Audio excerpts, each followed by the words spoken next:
Howdy friends, today I wanted to talk about the Insight rune word. This is a really very common low-level rune word that I think a lot of people carry over into the late game, and I wanted to break down why exactly this item is so incredibly good and important to get early on in the game if you want to basically be successful in the late game.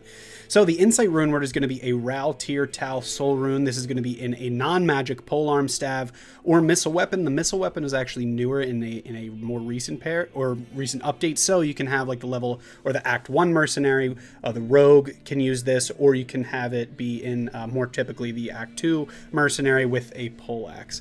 But let's break down the actual, like, you know, what is this rune word? So at its base, it's going to be level 12 to 17 meditation aura when equipped, 35% faster cast rate, 200 to 260 enhanced damage, plus 9 to minimum damage, 180 to 250 bonus to attack rating, 5 to 30 fire damage, 75 poison damage, 1 to 6 to critical strike, 5 to all attributes, 2 to mana after each kill, and 23% better chance of getting magic items.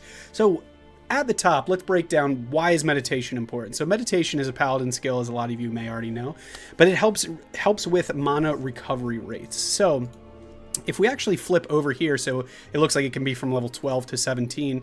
At level 12, the mana recovery rate, and it's also going to be if you have other people in your party, it'll kind of like the further away you are from your mercenary, the higher the level are, we'll still feel the effects. So at level 12, did I have that right? Yep, level 12, it'll be a 575 mana recovery rate, which is really good, especially if you're a sorceress and already have something like warmth that's already going to passively increase your mana regeneration rate or recovery rate.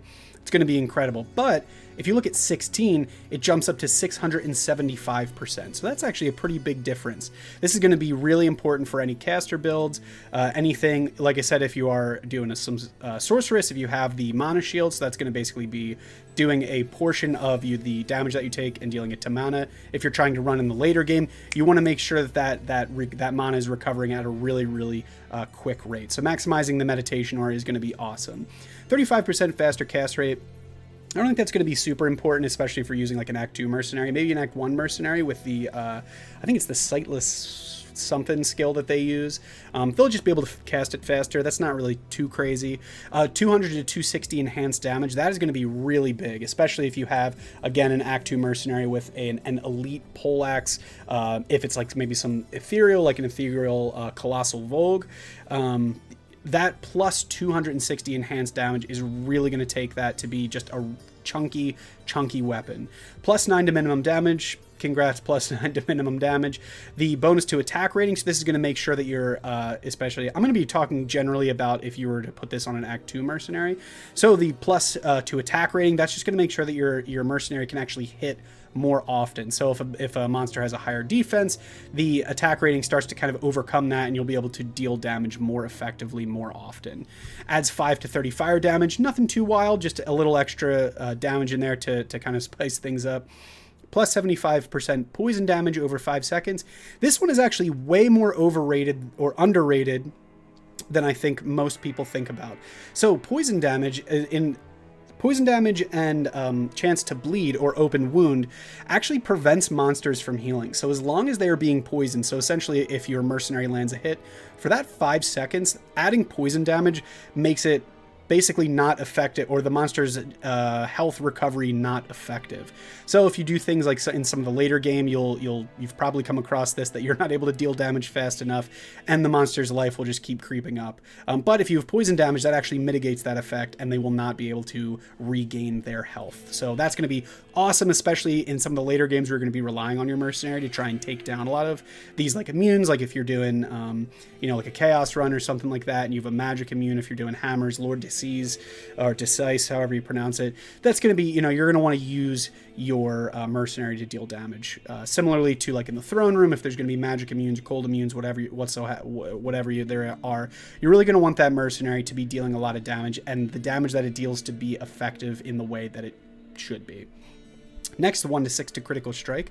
So critical strike is an Amazon skill that is a passive that will essentially give you a shot at doubling the amount of damage that you've dealt. So that over here, I'll jump over to basically the skill progression. So at level 1, you have a 16% chance to double your damage, or all the way up at 6, you have almost a 5% or 50% chance of doubling your damage, which can be huge, especially if you have, like I said, if you have it in a really awesome ethereal base and you've maxed out like your enhanced damage, kind of stacking all these together, and then you're able to double that damage. That is going to be huge in basically tanking your any bosses you might be running into.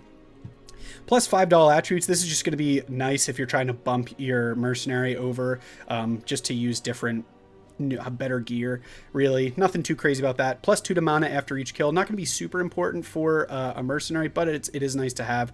I'm trying to think if there's any cases why you would want to run this to yourself. Maybe if you were an Amazon and you'd want to run meditation. That's where like maybe some of this faster cast rate and stuff like that would come into play. If you're doing like strafe, I could see this being pretty effective. And then 23% better chance of getting magic items. So this is actually, it will be applied if you're using a mercenary. I did a video about how magic find works, and even though mercenaries they still can deal magic find basically. So if your mercenary does the killing blow, their magic find will be applied during that random roll. And yeah, so that's why that would be just nice to have, especially again in these later high monster density, harder areas. You're hoping that your mercenary will help you most of the way. So that's really all I want to say about Insight. I think all 4 of these runes you can easily farm at normal Countess, or I mean this is where generally these kind of caliber of Runewords is when you're going to start farming at like a normal cows. You'll be able to find bases at the normal cows pretty easily. If you find a poleaxe at the normal cows or in normal cows, you'll be able to 4-socket it with a Larzerk quest, or you'll be able to roll it in the cube using the add sockets and basically just try and roll for 4. But like I said, I love this rune word. This was one of when I first started playing Diablo many years ago, this was one of the first rune words that I made when I got the Lord of Destruction expansion. And it was just, I just thought it was really cool. So let me know what you guys think. What are your thoughts on Insight? What do you think are the best bases for Insight? I'm always curious to see how people use this. And if you use Insight not on a mercenary, which is what I typically use, what builds are you running? If you're doing like an Amazon or like any kind of bow build, I'm really curious to see how people are going to be using this rune word. So if you guys like this video and you want to hear more, break down more rune words and talk about some of the stats and how they can be applied, let me know down below in the comments. If you're liking this video, a like would go a really long way. And if you're liking all my content and want to stay in the loop, hitting the subscribe button I would really appreciate it. Everyone has been so cool, and I'm getting a lot of love, and it's just been really nice to be able to make videos for this game. So I'm gonna end this one there, and I will see you guys on the next one.